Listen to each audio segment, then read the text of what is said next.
Bonsoir à toutes et à tous. Bienvenue dans cette édition d'information dans l'actualité ce soir. Lancement à Farana des travaux de reconstruction du port du nouveau pont sur le fleuve Niger, un pont qui se trouve dans un état de dégradation très poussé. Cet ouvrage de franchissement sera réalisé en 2 fois une voie sur la nationale numéro 2.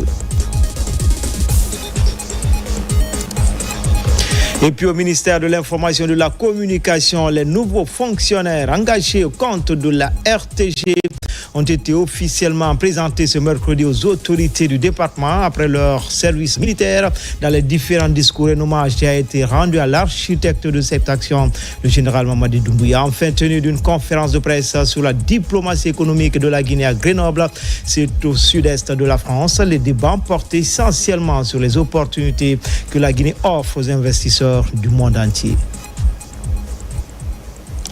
Voilà pour le sommaire. Encore une fois, bonsoir à tous. Bienvenue dans cette édition d'information. Lancement à Farana des travaux de reconstruction du nouveau pont sur le fleuve Niger, un pont qui se trouve dans un état de dégradation très poussé. Cet ouvrage de franchissement sera réalisé en 2 fois une voie sur la nationale numéro 2. C'est un financement du gouvernement japonais avec pour maître d'ouvrage le ministère des Infrastructures et des Travaux publics. C'est le premier ministre chef de gouvernement, Amadou Riba, qui a présidé la cérémonie. Plus de précisions avec Ibrahima Oulem Foufana, notre correspondant régional basé à Farana. Voici l'état actuel de l'unique pont de Farana installé depuis 1957 sur la route nationale RN2 dans la ville de Sankara sur le fleuve Niger. Plus de 68 ans après, pour tourner la page de cette infrastructure coloniale, le partenariat fructueux entre la Guinée et le Japon donne naissance au projet de construction d'un ouvrage gigantesque. Cette cérémonie de pose de première pierre, présidée par le Premier ministre, chef du gouvernement, augure de belles perspectives. Engager personnellement les travaux de ce pont pour donner vie à la vision de refondation de notre pays, axée sur la modernisation des infrastructures, l'amélioration des conditions de vie de nos concitoyens et le renforcement de la cohésion nationale. C'est un pont de 70 mètres linéaires qui va avoir 2 passages, c'est-à-dire aller-retour, qui ne sera pas une voie unique. On va aussi créer des voies de passage pour les motos et les vélos et les piétons. Donc ça nous évite cette congestion que nous observons aujourd'hui du pont. Mais il faut retenir une chose, l'ancien pont restera à sa place. C'est un cadre enthousiaste marqué par la présence de nombreuses personnalités, notamment les membres du gouvernement et le président du CNT, fils du terroir. Très attendu par les populations et les autorités locales, cet ouvrage répondra à toutes les commodités. C'est le lieu et l'endroit de féliciter son excellent général Mamadi Doumbouya pour sa refondation qu'il est en train de faire pour notre pays. La pose de cette première pierre qui témoigne de la coopération dynamique entre la République de Guinée et le Japon, cette coopération nippone-guinéenne est au beau fixe. Un plaisir à plus d'un titre, puisqu'il s'agit d'un projet de développement économique et social d'importance et qu'il marque l'aboutissement d'un ensemble de 3 projets qui sont pour la Guinée. Ce projet, d'un montant de 2 milliards 700 millions de yens, soit environ 154 milliards de francs guinéens, doit permettre la reconstruction de pont à l'entrée de Farana sur la route nationale 2. 170 milliards de francs guinéens, c'est le coût de cet ouvrage financé par le gouvernement du Japon à travers le ministère du Plan et de la Coopération internationale. Sa construction est confiée à l'entreprise japonaise des Nippon Construction avec un délai d'exécution de 24 mois. Le Japon a beaucoup apporté à la Guinée, tant sur le plan politique que sur le plan des infrastructures. Le Japon a été un des pays qui a été celui qui a fait découvrir les richesses du Simandou. Il y a eu tant d'autres projets que le Japon avait initiés, entamés, mais comme une fatalité du destin, ça n'a pas pu se pérenniser, se concrétiser. Mais notre objectif à l'heure actuelle, c'est de remettre les pendules à l'heure, encourager les industriels et les institutions japonaises à trouver à travers la Guinée des partenaires fiables pour une coopération la plus étendue possible. Cette pose de première pierre d'un nouveau pont dans la capitale du Sankaran a été un moment de ferveur populaire, une opportunité pour reconnaître les acquis de CNRD. Jeunes, femmes et sages ont exprimé leur soutien indéfectible au chef de l'État. Un espace de communion marqué par la prestation des mégastars de la musique guinéenne comme Yamasega et Mousto Camara. Après Abidjan en 2022, le dialogue des jeunes au Bénin en 2023, le Centre d'As et le ministère de la promotion féminine unissent leurs efforts dans un paysage mondial contrasté où les droits reproductifs sont fragiles. L'Afrique francophone exprime sa détermination à porter une voix commune avec un message clé, réduire la mortalité maternelle, une priorité absolue. Mohamed De Camara, Souleymane Camara. Conakry accueille la 3e édition du dialogue régional pour l'avancement de la santé et des droits sexuels et reproductifs en Afrique francophone, DASAF. Cet événement stratégique, organisé par le Centre Audaz et le ministère guinéen de la promotion féminine, a pour objectifs principaux faire reculer la mortalité maternelle, garantir l'autonomie corporelle des femmes et des filles. Selon l'Institut Goodmatcher, 15,4 millions d'avortements ont été pratiqués en Afrique subsaharienne en 2019. 77% de ces avortements ont été réalisés dans des conditions non sécurisées, exposant les femmes à de graves risques de complications, d'invalidité, voire de décès. Derrière ces chiffres, il y a des vies fauchées, des familles brisées, des femmes et jeunes filles abandonnées à leur sort, souvent dans la stigmatisation, la peur et l'isolement. Et pourtant, des instruments juridiques existent. Ce sommet nous appelle à unir nos voix, à renforcer la solidarité et à mettre nos forces en commun avec les institutions et les communautés à la base pour élever nos engagements. L'Afrique francophone y affirme une voix commune avec des priorités claires, réduire la mortalité maternelle, favoriser le leadership local et innover. Notre mission en tant que mouvement est donc de tout mettre en œuvre sans relâche pour que ce droit soit accessible pour les femmes et les filles partout en Afrique et dans le monde. Le gouvernement guinéen soutient toute action qui vise à garantir l'accès des femmes et des filles à des soins de santé respectueux, sûrs et fondés sur les droits humains. Cela inclut le renforcement de l'éducation sexuelle, la lutte contre les grossesses précoces et la mise à disposition de services adaptés aux besoins spécifiques des jeunes et des femmes. Le DASAF 2025 vise à construire un mouvement africain durable pour que chaque personne puisse exercer ses choix reproductifs avec la dignité et la sécurité.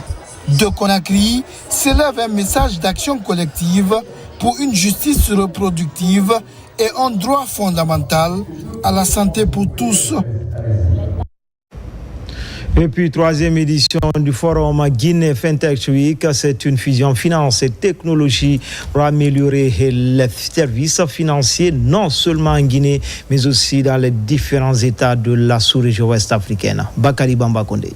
L'avenir financier de l'Afrique de l'Ouest passe impérativement par une intégration numérique audacieuse et régulée. L'idée est de Guinée FinTech Week qui a lancé sa 3e édition ce matin. Sous le thème fédérateur Construire la finance numérique de demain en Afrique de l'Ouest, le forum réunit les régulateurs, des opérateurs de télécom, des startups FinTech et des représentants des banques qui vont échanger autour de l'innovation et l'inclusion financière régionale pendant 2 jours. Nous avons lancé cette initiative avec une idée simple, rassembler tous les acteurs des secteurs de la finance, de l'académie, de la technologie autour d'une vision commune. Celle d'une Guinée qui investit, celle d'une Guinée qui innove et celle d'une Guinée qui inspire. Cette année, l'enjeu majeur est la nécessité d'harmoniser les cadres législatifs pour faciliter les paiements transfrontaliers et sécuriser les investissements. Nous croyons fermement que l'avenir de la finance africaine se jouera sur notre capacité collective à intégrer la technologie au cœur de nos modèles, afin de rendre les services financiers accessibles à tous. en particulier aux populations jusque-là exclues du système bancaire. Depuis l'avènement du CNRD en septembre 2021, le gouvernement a instauré un cadre réglementaire clair et incitatif qui permet aujourd'hui à l'innovation de s'épanouir. C'est dans cet environnement favorable que sont nées de nouvelles entreprises guinéennes offrant des porte-monnaies électroniques accessibles, sécurisées et adaptées à notre réalité. Les idées qui seront issues de ce forum devront se traduire par des actions concrètes sur le terrain, assurant que la technologie serve réellement le développement économique en Guinée et dans la région ouest africaine. Comme annoncé dans les titres au ministère de l'Information et de la Communication, les nouveaux fonctionnaires engagés au compte de la RTG ont été officiellement présentés ce mercredi aux autorités du département après leur service militaire.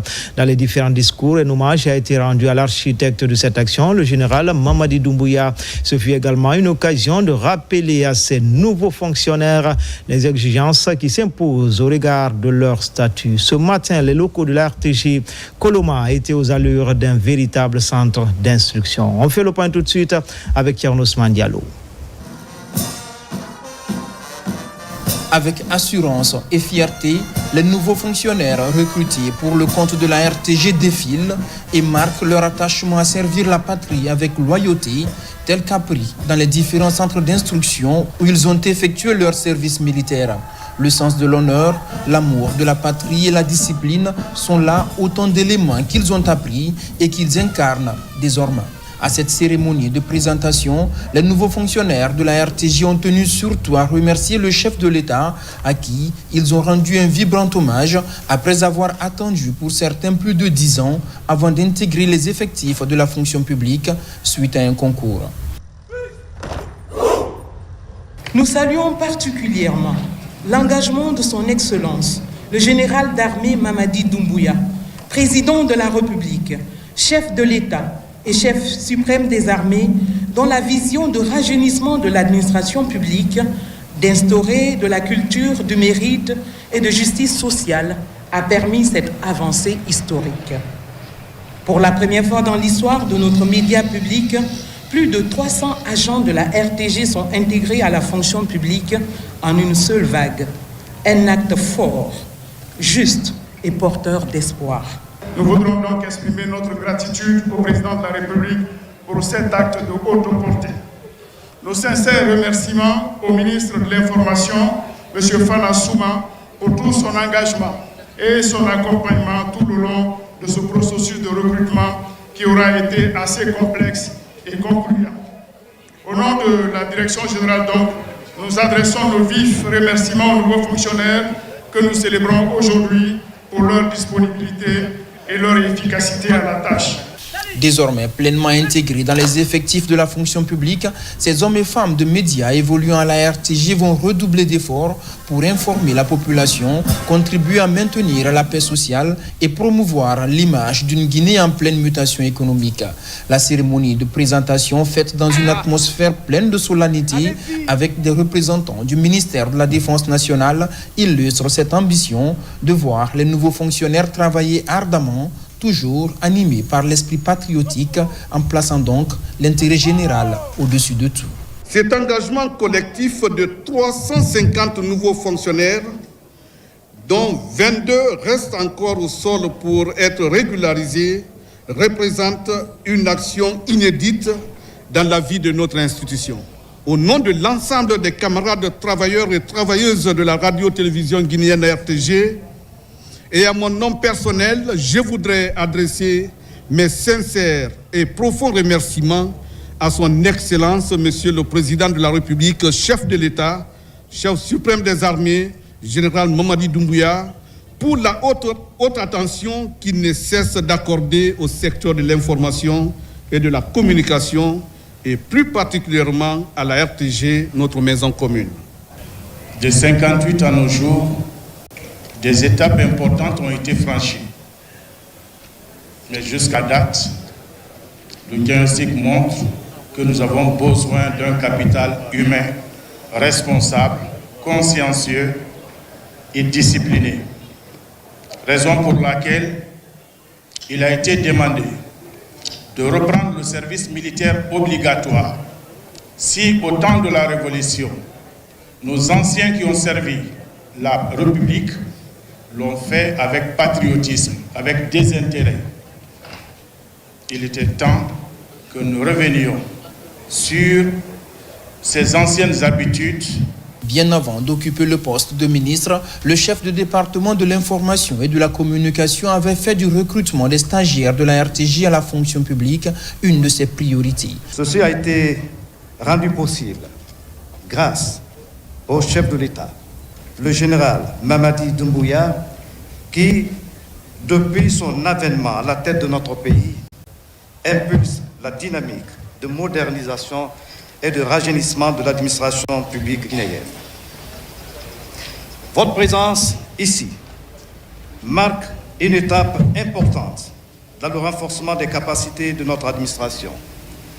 Et je tiens à saluer votre engagement à servir notre nation avec dévouement, rigueur et professionnalisme. Je profite de cette occasion solennelle pour vous inviter, chers amis et compagnons de toujours, vous mettre au service de notre nation, à respecter les vertus, le code de bonne conduite de notre administration. Au-delà de votre engagement, le président de la République, le général Mamadi Doumbouya, avec l'appui de tout le gouvernement, vient d'acheter et d'équiper un cadre de reportage moderne, des tables de montage, des caméras, des émetteurs et de drones. C'est pour vous. Ces équipements permettront de faire toutes sortes de directs, je dis bien, toutes sortes d'événements politiques, sportifs, etc., etc. Il y a aussi la réhabilitation du site de Kakolima. La couverture en radio et en télévision s'est nettement améliorée aujourd'hui. À date, nous sommes à 39 radios rurales équipées et modernisées dans le pays. Une cérémonie de présentation mémorable, marquée également par la remise de satisfecit à différents acteurs qui ont contribué pour l'aboutissement du recrutement des stagiaires de la RTJ. En premier lieu, le président de la République est suivi du chef de gouvernement ainsi que de nombreuses autres personnalités, toutes ayant, de près ou de loin, apporté leur soutien à une génération aujourd'hui pleinement consciente de la responsabilité qui est la sienne dans le fonctionnement de la RTJ, avec pour ambition de porter ce média de service public à un niveau encore plus important. Le Centre de recherche et de formation en infectiologie de Guinée vient d'accueillir la première journée scientifique de la plateforme de recherche internationale en santé mondiale. Le ministère de l'Enseignement supérieur accompagne l'exercice. Mounir Bari. Pendant des jours, des experts de Guinée, d'Afrique et d'Europe ont échangé sur les avancées scientifiques, les défis liés aux maladies émergentes et les perspectives pour renforcer la recherche médicale dans le pays. Les travaux ont porté sur des thématiques clés: lutte contre les maladies infectieuses, amélioration du système de santé, innovation en santé publique ou encore contribution de la recherche au développement durable. L'objectif de ces journées scientifiques, c'est regrouper les chercheurs du niveau international, comme vous avez constaté, qui travaillent sur les maladies infectieuses émergentes et réémergentes, notamment les fièvres hémorragiques virales, les arboviroses, le monkeypox, mais aussi sur quelques maladies qui sont endémiques et qui sont prioritaires dans notre pays, notamment le VIH et la tuberculose. La science sauve des vies. On l'a prouvé pendant Ebola et la recherche guinéenne s'est illustrée pendant ce moment-là. Et je pense qu'aujourd'hui, la science nourrit la politique. Les participants ont unanimement salué la qualité des discussions et l'intérêt d'un tel cadre scientifique. Tous appellent à sa pérennisation, convaincus que la recherche peut devenir un véritable levier de développement pour la Guinée. Et les questions des connaissances, donc de la recherche scientifique, sont des questions essentielles lorsqu'on les travaille en synergie. On a la possibilité de remplir pleinement une des missions qui nous, un des piliers qu'on a, le développement du capital humain. Continuer à renforcer les compétences de nos jeunes universitaires qui vont se lancer vers la recherche.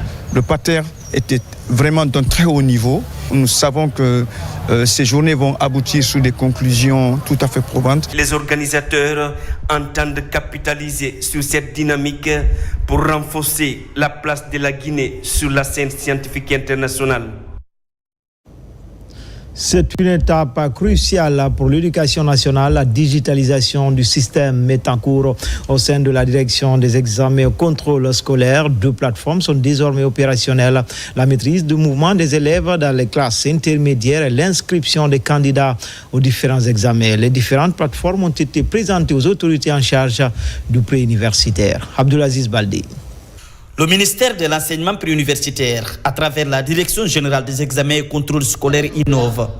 2 semaines après la rentrée scolaire, cette direction en charge des examens pense déjà aux futurs examens à venir. Une plateforme numérique pour l'année scolaire 2025-2026 est présentée aux autorités éducatives avec plein de nouveautés. Le rôle du service examen ne se limite pas seulement à organiser les examens nationaux. L'objectif maintenant, c'est de commencer à préparer les examens à partir des classes intermédiaires, de la 7e jusqu'en terminale. Parce que les critères pour être candidat aux examens nationaux, ça sera renforcé. Non seulement est-ce que vous avez suivi les 4 ans du cycle du secondaire, les 3 ans du lycée pour faire les examens nationaux. Une autre plateforme de gestion du flux des élèves des classes intermédiaires est aussi présentée et son utilité est largement expliquée aux gestionnaires des bases de données. Cette activité est une activité volontaire, c'est une activité autonome, c'est une activité responsable de la part du service examen. Et c'est pour cela que j'ai un plaisir. Ce n'est pas une activité programmée, structurée et qui est rituelle. Mais elle émane de la réflexion personnelle, de l'engagement personnel, de l'implication personnelle et même de l'implication matérielle et financière d'une direction qui essaye de qualifier son travail. Et ça, c'est ce que j'attends de toutes les directions et à quelque niveau que ce soit de notre système éducatif. Avant, un élève qui redoublait dans un établissement X pouvait falsifier les dossiers, se présenter dans un établissement Y pour faire une classe supérieure. Or, avec cette plateforme, les notes sont sécurisées, les résultats sont sécurisés, alors les mouvements fantaisistes sont limités, pour ne pas dire arrêtés. Cette présentation du rapport d'utilisation du flux des élèves reste un enjeu essentiel pour la maîtrise des mouvements des élèves et la sécurisation des notes des classes intermédiaires. Pendant 48 heures, ces participants seront outillés pour avoir des données fiables afin de moraliser les examens nationaux en Guinée. De belles réformes pour maîtriser le flux d'élèves dans les différentes concessions scolaires. Formation continue des enseignants du franco-arabe. La chaire ISESCO de l'Université Générale Lansana Conté de Sonfonia pose ses valises à Kindia. Plus de 80 enseignants sont outillés en franco-arabe en toile de fond, qualifiés l'enseignement bilingue en Guinée. Yaya Silla, Marwan Kamara. Dans cette salle de classe, les enseignants des franco-arabes venus des différentes localités de Kindia suivent attentivement l'explication des formateurs. Ils améliorent leurs compétences en pédagogie et en linguistique. L'initiative s'inscrit dans un vaste programme d'appui à la formation de l'enseignement arabe enclenché par la chaire de l'ISESCO de l'Université Générale Lansana Conté de Sonfonia et son partenaire, l'ISESCO de Maroc. Le niveau est très bas dans les classes. La seule façon pour y remédier, il faudrait passer par la formation des formateurs. Et ISESCO et ses partenaires, la Fondation Hamdan Ben Rachid, ont voulu venir en aide pour l'éducation guinéenne à travers ces différentes séries de formations organisées dans les différentes villes en République de Guinée. Nous avons entamé à Conakry. Aujourd'hui, nous sommes à Kindia également pour au moins la formation de 80 personnes ou de plus. Cette approche éducative permet de rehausser le niveau de ces enseignants pour mieux offrir un enseignement de qualité adapté aux exigences d'un programme bilingue en Guinée. Ce que nous avons appris, ça nous engage beaucoup dans l'avantage pour que les enfants aient de bonnes formations. Parce que si l'enseignant n'est pas bien formé, il ne peut pas bien former. Je remercie le recteur de l'Université de Sonfonia, le département arabe, pour une telle initiative. Nous voulons que l'initiative-là continue à tout moment. Et ça va nous renforcer. À la fin de cette formation, ces enseignants repartent avec de nouveaux outils pédagogiques mais surtout avec un engagement renouvelé pour améliorer la qualité de l'enseignement bilingue dans leurs écoles respectives. L'ONFPP a reçu récemment une délégation du Fonds d'appui à la formation professionnelle et à l'apprentissage du Niger. C'est dans le cadre d'une mission d'immersion axée sur le reporting. Objectif affiché, s'inspirer du modèle guinéen en matière de reporting, notamment les mécanismes de collecte, d'analyse et de valorisation des données statistiques liées à l'insertion professionnelle et la formation continue. Komara Moussa. Sont venus de Niamey les bras chargés d'ambition et d'initiative. La délégation du FAFPA du Niger en séjour de travail à Conakry sous le signe de la coopération et du transfert d'expérience dans le domaine de la formation professionnelle. Première étape, le siège de l'ONFPP où les hôtes ont été reçus par les responsables de l'institution guinéenne. En ligne de mire, comprendre le fonctionnement du modèle guinéen fondé sur une gestion participative et axée sur la performance. Nous savons que cet office-là a une grande expérience en matière du suivi des sortants, de la traçabilité des données, et c'est dans ce sens que nous avons préféré faire le choix pour arriver ici à Conakry, échanger de nos expériences et voir comment les deux parties peuvent davantage améliorer leurs prestations. Au-delà des échanges en salle, la mission nigérienne a effectué plusieurs visites de terrain dans les organismes de formation et entreprises partenaires de l'Office. L'occasion de découvrir de près les mécanismes suivis des apprenants, la relation avec les institutions ainsi que les stratégies de financement des programmes de formation. Nous avons eu la chance d'exposer les activités que nous faisons uniquement en santé, sécurité, environnement et communauté. Ils étaient agréablement surpris de voir qu'il y a un cabinet de cette carrure en République de Guinée. Ils sont venus chercher un élément qui leur manquait. Ils en sont satisfaits.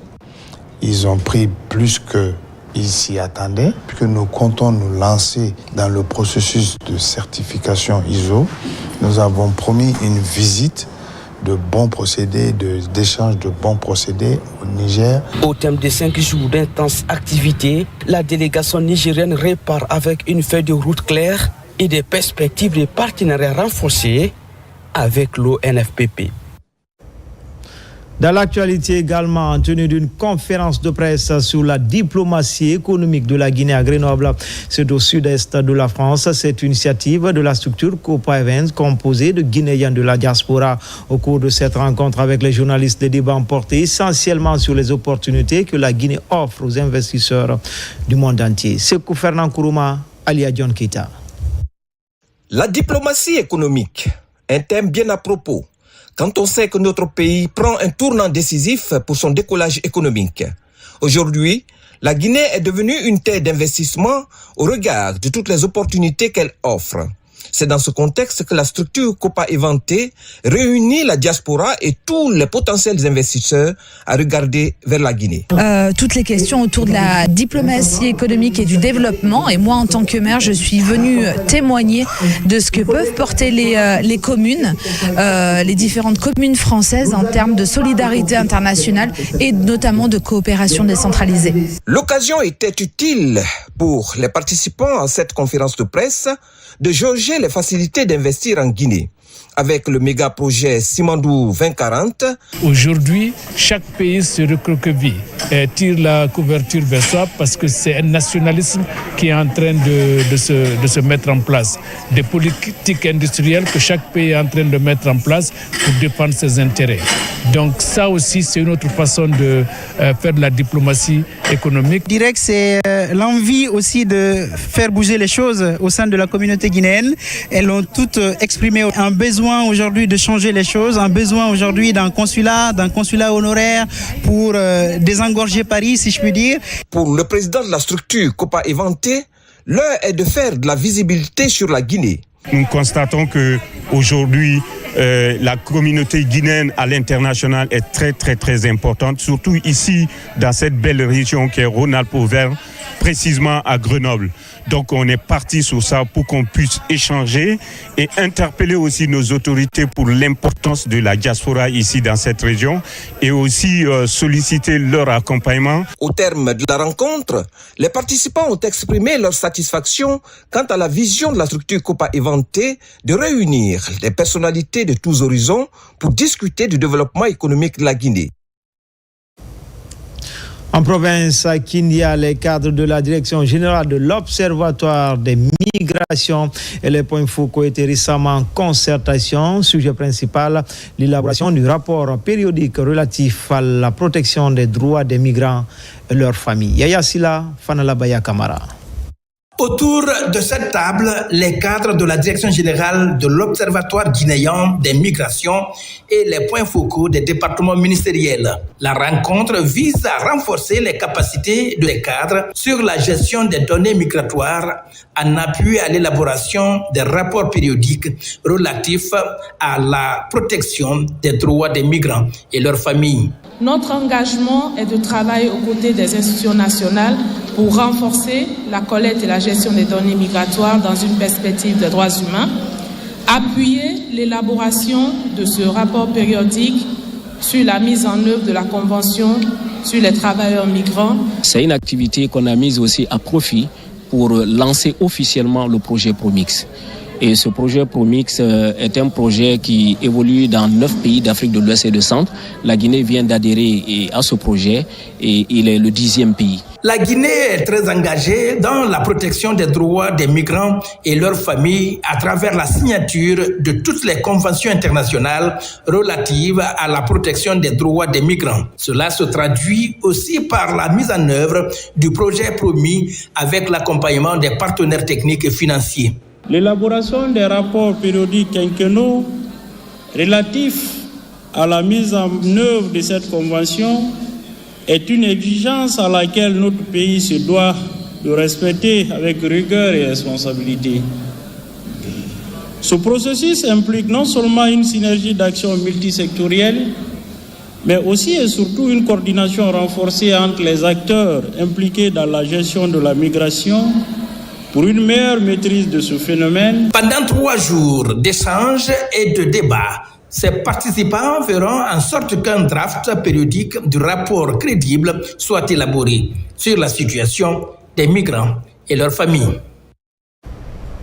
Au sein de la Grande Muette, 4 ans après sa création, l'école d'état-major de Guinée rayonne au-delà de nos frontières. Ce temple du savoir s'impose déjà comme un pôle d'excellence dans la formation des cadres des forces armées. La 5e promotion composée d'officiers guinéens étrangers reçoit également le fanion. Les détails, c'est avec adjudant-chef Mamadou Alioubari, il est correspondant de la presse militaire. Créée pour répondre aux besoins de formation de cadres militaires, l'école d'état-major Guinée a pour vocation de doter les forces armées d'officiers capables de concevoir, planifier et conduire des opérations de grande envergure. Depuis son opérationnalisation, l'école a déjà formé plusieurs cadres militaires. Ce matin, elle couronne le traditionnel cérémonial de passation du fanion entre la 4e et la 5e promotion. Je vous remets au nom du bureau de la 4e promotion de l'école d'état-major Guinée, c'est fanion. Cet événement symbolique marque le passage de témoins entre les 2 promotions.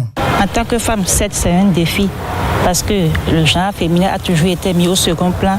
Et il nous revient à nous de relever ce défi et de prouver que nous pouvons être aussi à la hauteur de nos frères collègues officiers. Cette prestige école n'a rien à envier aux autres écoles sur le plan infrastructure et sur le plan pédagogique. Et j'ai hâte de commencer la formation pour renforcer davantage la coopération militaire entre nos 2 nations. Symbole d'un esprit d'intégration africaine, la 5e promotion regroupe des officiers guinéens, mais aussi des stagiaires issus des pays amis. La première chose qui m'a motivé de venir en Guinée, c'est dans l'ambition d'être suffisamment outillé pour être un officier d'état-major. C'est une grande fierté pour la Guinée et pour l'école d'état-major, après 4 années de mise en place, de recevoir une deuxième promotion constituée d'officiers militaires guinéens, mais aussi d'étrangers. L'accueil d'officiers étrangers dans les promotions successives traduit la volonté des autorités militaires sous le magistère du président de la République, le général d'armée Mamadi Doumbouya, de jouer un rôle dans la formation militaire en Afrique. Au-delà des nationaux, l'école elle est quasiment ouverte à l'international. L'année passée, nous étions déjà à 8 représentants des pays frères et amis. Cette année, on se retrouve à 10 représentants des pays frères et amis. La 5e promotion, désormais officiellement intronisée, s'engage dans 9 mois de formation intensive axée sur un enseignement académique, tactique et opérationnel. Sa disparition, non, son enlèvement avait fait les choux gras de la presse et des réseaux sociaux. L'enfant, devenu introuvable juste après sa naissance au centre médical communal de Ratouma, a été finalement retrouvé. La principale suspecte, une fonctionnaire des impôts, aurait été aidée dans son forfait par 3 sages-femmes exerçant au sein du CMC de Ratouma. Toutes les 4 ont été mises à la disposition de la justice. Colonel Morikaba, correspondant de la police nationale. C'est une affaire rocambolesque qui a fait grand bruit sur les réseaux sociaux. L'enlèvement d'un nouveau-né au centre médical communal de Ratouma. Depuis l'annonce de ce drame, la police nationale, à travers la direction centrale de la police judiciaire, a ouvert une enquête qui a abouti à l'arrestation de la principale suspecte ainsi que de 3 sages-femmes accusées de complicité. Dès les premières alertes données ce jour de disparition, une enquête a été immédiatement ouverte. Une équipe de la direction centrale de la police judiciaire s'est rendue sur les lieux pour effectuer les premières constatations et procéder à l'exploitation des images de vidéosurveillance permettant ainsi d'établir un portrait robot de la suspecte. Pendant ce temps, aidés par une source anonyme, les enquêteurs ont mis main sur un couple qui aurait célébré un baptême suspect dans le quartier Kiroti, près du stade général Lansana Conté, mardi 7 octobre 2025, soit une semaine après l'enlèvement. La prétendue mère n'avait jamais été vue enceinte, selon des témoins. Grâce aux photos publiées sur Facebook lors de cette prétendue cérémonie de baptême et le portrait robot réalisé au CMC de Ratouma, un rapprochement a pu être fait. La suspecte a été formellement identifiée et interpellée le 17 octobre 2025. Poursuivant les investigations, les agents enquêteurs ont découvert qu'elle a commis cette forfaiture avec la complicité de 3 sages-femmes. Les sages-femmes complices ont été également interpellées et entendues. Elles ont reconnu leur implication dans cette manœuvre frauduleuse. L'enfant a été retrouvé sain et sauf. Les faits reprochés aux 4 femmes mises en cause dans cette affaire sont d'une extrême gravité. Le vol d'enfants est un crime sévèrement puni par la loi. Elle pourrait être poursuivie pour enlèvement d'enfants, article 303 et suivant du Code pénal guinéen. Rappelons que c'est le 2e cas d'enlèvement de nouveau-nés qui vient d'être résolu ce mois-ci par la direction centrale de la police judiciaire. Les 4 suspectes ont été présentés à la justice ce mardi. Elles devront répondre de leurs actes dans les prochains jours. Dans la région de l'Abbé, l'heure est à la revue annuelle des actions du système des Nations Unies, l'action collective pour un développement durable. C'est la quintessence de cette revue 2025, le tout pour une gouvernance locale la plus efficace et participative. Nabila Moussa Kamara, Sarafdine Diallo. La revue régionale 2025 a permis d'analyser les résultats à mi-parcours du cadre de coopération des Nations Unies pour le développement durable 2024-2028. Objectif, évaluer les progrès réalisés dans chaque région, ajuster les programmes en cours et renforcer l'appropriation des objectifs de développement durable au niveau local.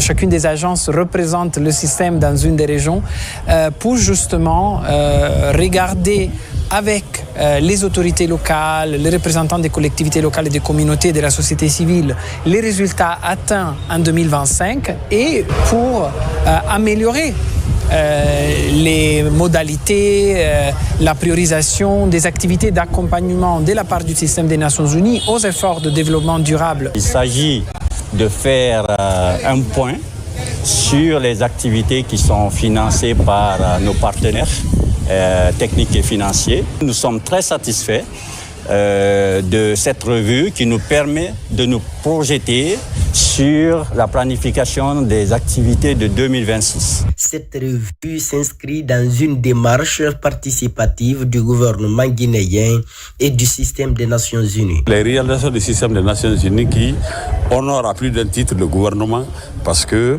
là, les points essentiels sont touchés. Nous pensons qu'avec cette revue, nous allons faire un bon départ pour aborder les activités de 2026. Les travaux ont été clôturés par une visite de terrain.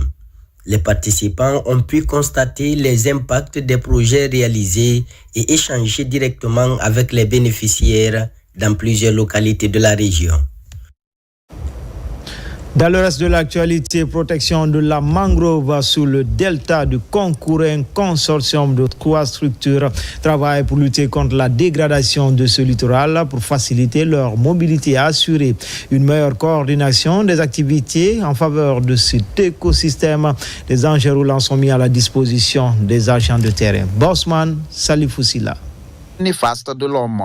Pour inverser la tendance, ces acteurs mettent en place un projet de protection des mangroves de Concouré Promac, une initiative de 3 consortiums qui travaillent en synergie. Ce projet est une initiative de 3 organisations, notamment GRET, qui est le chef de file de ce consortium, Guinée Écologie et Éclosio. Et ça vise à renforcer la préservation des mangroves, mais dans un processus d'établissement d'une aire protégée dans le delta de Concouré. Pour l'atteinte des objectifs, le consortium dote ses agents d'engins roulants. Il s'agit de ces motos pour faciliter leur mobilité dans l'accomplissement de leurs tâches. La remise de ces motos n'est pas un simple appui logistique, mais elle représente un instrument essentiel pour faciliter la mise en œuvre des activités sur le terrain. Ils permettront aux équipes d'assurer une proximité accrue avec les comités et de renforcer notre engagement. Et nous prenons l'engagement, nous, les bénéficiaires de ces engins, vraiment utiliser ces motos exclusivement dans le cadre de la réalisation des activités du projet pour nous rapprocher encore beaucoup plus des communautés locales pour vraiment réussir le projet Promac. Un des volets du projet consiste à la réalisation d'une aire protégée sur le delta du Concouré. Financé par l'Union européenne, le projet va durer 4 ans. Des motos et un véhicule pour les religieux de Forikaria, c'est un geste de l'érudit de Kindia pour le rayonnement de la foi islamique dans le Moria. Et là, Abdul Wakili Al-Malikita entend ainsi améliorer la mobilité des religieux au sein des différents foyers coraniques de cette contrée. Nabi Kamara. Après Kindia, Dubreka, Telimele et Koya, Elhaj Abdul Wakil Al-Mali Keita était la semaine dernière à Forikaria. L'érudit de Kindia était venu remettre également des engins roulants aux chefs religieux de Moria pour les encourager à diriger l'islam dans cette préfecture dans la paix, la foi en Dieu, le Tout-Puissant et Miséricordieux. Vraiment, nous sommes très contents. Et on lui remercie, que Dieu lui bénisse. Pour avoir la moto simple, mais de la présence de Elhaj Abdul Wakil qui est à la Maliketa à Forikaria.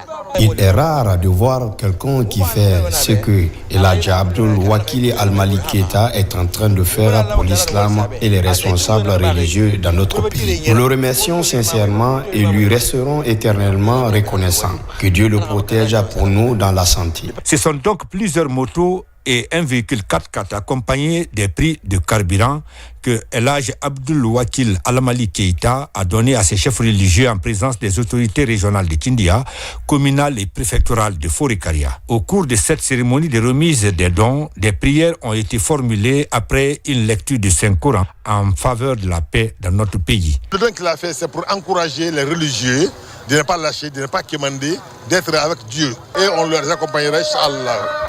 Sur le chemin du retour de Forikaria, l'érudit de Kindia a fait escale à Maferenga. À la requête de la délégation spéciale par rapport à la fin des travaux de construction de la mosquée centrale de cette commune rurale, El Hadj Abdoul Wakil Al-Amali Keïta a offert 10 tonnes de ciment et une enveloppe de 50 millions en guise de contribution personnelle. Ces derniers temps, nombreux sont ces cadres qui s'impliquent dans le secteur agricole afin de contribuer à l'autosuffisance alimentaire. Sur le cas de Maître Moussa Lamine Beriti, greffier de profession, s'est engagé dans la culture du riz avec la réalisation de plusieurs hectares. Aujourd'hui, la moisson est bonne, une action qui traduit un bel exemple de citoyenneté pour accompagner la vision du général président Mamadou Doumbouya. Abakar Rami Kamara, Thierno Younoussaba. Contribuer à l'autosuffisance alimentaire, telle est la vision de Maître Moussa Lamine Beriti. En plus de son rôle dans l'authentification des actes judiciaires, il alterne entre le métier de greffier et l'agriculture. Cette année, il a réalisé plus de 7 hectares de riz. Après 3 mois de travaux champêtres, Maître Beriti récolte le fruit de son travail. Derrière cette contrainte professionnelle, j'ai une passion pour l'agriculture, à contribuer de façon positive au développement de notre chère nation, la Guinée. Cette importance s'inscrit dans le cadre de l'accompagnement de Monsieur le Président de la République, qui ne ménage aucun effort aujourd'hui pour faire de la Guinée un scandale agricole. Je me suis inscrit dans cette logique. Derrière sa profession d'huissier, Maître Lamine Beriti affiche sa passion pour la terre. À travers cette première expérience, il a pu récolter diverses cultures, notamment des fruits, légumes et d'autres produits agricoles. Au-delà du riz, nous avons d'autres cultures comme le maïs, le melon, la patate, concombre et les aubergines. Mais tous ces produits-là ont donné.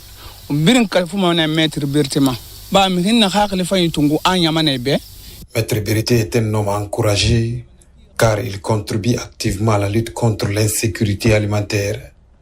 Il mérite donc le soutien des autorités afin de poursuivre ses efforts dans la lutte contre la famine. Maître Beriti ne compte pas s'arrêter en si bon chemin. Il compte aménager son domaine en vue d'expérimenter d'autres variétés de cultures pendant la saison sèche. En attendant les résultats de cette année, motive l'entrepreneur. Mobilisation contre le cancer à Kaloum, le marché Niger est le site choisi pour cette opération de sensibilisation. Elle est initiée par le club des femmes leaders de la santé. L'idée d'inciter les femmes au dépistage précoce du cancer du sein et du col de l'utérus. Des informations ont été aussi partagées sur les possibilités de prise en charge des différentes pathologies. Pascaline Yamalo, Noumousso Diaguité. À Kaloum, le marché Niger a vibré ce mardi au rythme d'une campagne de sensibilisation menée par le club des femmes leaders de la santé.